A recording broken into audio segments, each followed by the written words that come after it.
Question number 2. Okay. A toy car of mass 2 kg mass is given here.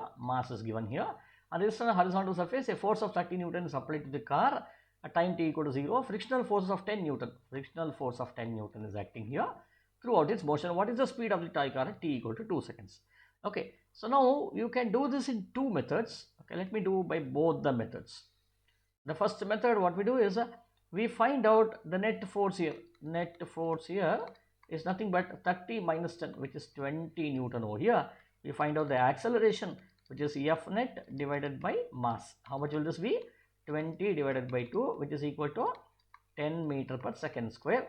And then we find out velocity using the formula V equal to U plus AT, which should be 0 plus 10 multiplied by 2, which should be equal to 20 meter per second. This is one method.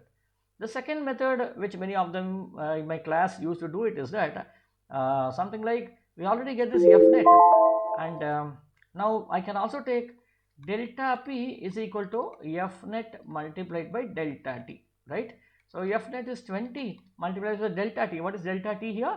Delta T is 2 seconds time taken, which should be equal to 40 over here. And then I can now write delta P. Let me remove this here.